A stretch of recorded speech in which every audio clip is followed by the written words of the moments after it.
तो ये वाले क्वेश्चन में हमें एक सिंपली सपोर्टेड बीम दिया है जो 7 मीटर उसकी लेंथ है। तो हमारा लेंथ हो जाता है, एल हो जाता है 7। उसके बाद उसके ऊपर एक पॉइंट लोड ऐड करा है बीम के सेंटर पे। तो हमारा पॉइंट लोड हमें क्या होगा, हमारा डब्लू हो जाएगा। इसके बाद हमें बताया गया है कि हमें मॉड्यूलस ऑफ सेक्शन कैलकुलेट करना है।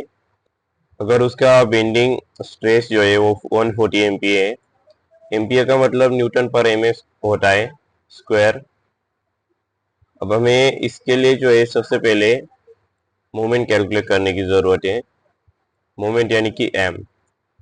इसका फॉर्मूला क्या होगा, सिंस से सिंपली सपोर्टेड बीम है और यहाँ पे जो है हमारा लोड कितना है 50 एट द सेंटर। तो इसका फॉर्मूला है WL/4। इसी के जगह पे अगर एक कैंटिलीवर रहता तो वो थोड़ा सा डिफरेंट हो जाता, लेकिन क्या है फॉर्मूले के हिसाब से हमें वैल्यू पुट करनी है, सिर्फ बहुत इजी है।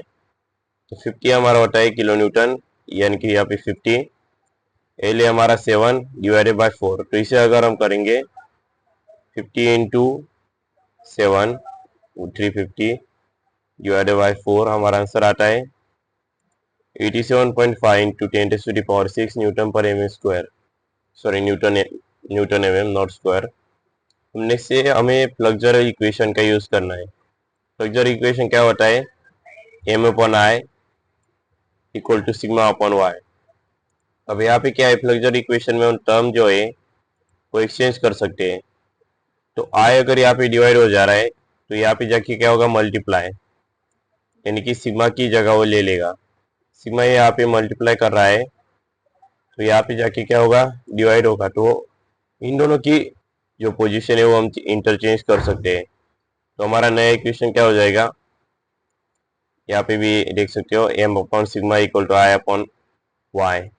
तो आई अपॉन वाई क्या होता है, जेड हो जाता है, जो कि हमें कैलकुलेट करना है। तो हमारे इक्वेशन कुल मिला के क्या बनेगा, M upon sigma equal to Z, यानी कि Z equal to M upon sigma. हमारा एम मोमेंट क्या है 87.5 इंटू 10⁶। अभी 10⁶ कैसे आएगा, तो 87.5 जो हमारा आंसर आया था वो किलोमीटर मीटर में था। तो अगर उसे न्यूटन एमएम में कन्वर्ट करेंगे तो क्या हो जाएगा, इंटू 10⁶। तो यहाँ पे देख सकते हो divide by Y, no sorry stress sigma. तो हमारा स्ट्रेस क्या है 140। तो उसे हम डायरेक्ट एमपीए में, तो इसे हम डायरेक्टली ले सकते हैं 140। इसे मैं कैलकुलेटर में डाल के देखते हैं कि हमारा आंसर आता है या नहीं। 87.5 इंटू 10⁻⁴, इसे देखते हैं power 6 bracket complete divided by 140 double bracket या सिंगल ब्रैकेट भी दे सकते हो। यहाँ पे हमारा आंसर को हम ENG प्रेस करते हैं, हमारा आता है 625 इंटू 10⁻3, जो कि ये भी वही इसका मतलब होता है। और ज़्यादातर कैलकुलेटर पे भी यही आंसर आएगा। तुम इसे डायरेक्टली लिख सकते हो या फिर इसे पॉइंट में कन्वर्ट करके लिख सकते हो। तो कैसे कन्वर्ट करेंगे, यहाँ पे 10⁵ किया है, यानी कि 2 जीरो कम किए। तो 6 के बाद के जो 2 जीरो जो थे, यानी कि पीछे से कैलकुलेट करना है 625। अगर एक जीरो कम होता तो 62.5 आता, क्योंकि हमने पीछे से एक जीरो कम किया। लेकिन सिंस हम यहाँ पे 2 जीरो कम किए तो 10⁵ लाने के लिए तो 0.25 जो है वो यहाँ पे फॉर्म हो जाता है। इसके बाद हम देखेंगे कि डायग्राम कैसे ड्रॉ करनी है। तो डायग्राम ड्रॉ करने के लिए सबसे पहले एक स्ट्रेट लाइन ड्रॉ करनी है। उसके बाद जो हमारा कॉम्प्रेशन जो है वो राइट साइड में जाएगा तुम्हारे पेपर जो होगा उसके, और जो टेंशन होगा वो लेफ्ट साइड में जाएगा। तुम्हारे कॉम्प्रेशन की वैल्यू 140 आई थी।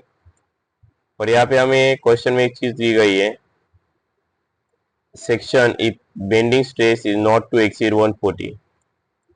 तो इसका क्या मतलब हो कि हमारा जो बेंडिंग स्ट्रेस मैक्सिमम कितना जाएगा 140, यानी कि हमारा जो टेंसर स्ट्रेस है वो भी वही रहेगा 140। तो इसे लेफ्ट में 140 राइट में 140, और इन दोनों को एक इंक्लाइन स्ट्रेट लाइन से कनेक्ट कर देना है। और यहाँ पे अंडर सी लिखेंगे, यहाँ पे टी लिखेंगे और इन दोनों की वैल्यू लिख देंगे। और यहाँ पे हम फाइनली लिखेंगे bending moment, sorry bending stress distribution diagram. तो क्वेश्चन में हमें यहाँ पे बोला था विद डिस्ट्रीब्यूशन डायग्राम, यानी कि डिस्ट्रीब्यूशन डायग्राम को ड्रॉ करना जरूरी है, जिसके कि हमें एक मार्क्स मिलता है उसका। तो जाने से पहले ये प्लेलिस्ट चेकआउट कर लेना जो कि तुम्हें एंड कार में दिख रही होगी, मैकेनिक्स ऑफ स्ट्रक्चर विंटर 2019 के क्वेश्चन पेपर की। तो इसमें मैंने सारे के सारे क्वेश्चन जो है ये कवर किए। तो यहाँ पे लगभग बहुत सारे क्वेश्चन कवर हो चुके हैं और सिर्फ लास्ट के 2 ही क्वेश्चन बचे हैं। तो वो 2 दिन में तुम्हें वो दोनों वीडियो मिल जाएंगे। So thank you for watching, और आज जाने से पहले चैनल को सब्सक्राइब, वीडियो को लाइक और शेयर कर देना। Thank you for watching, see you in the next one.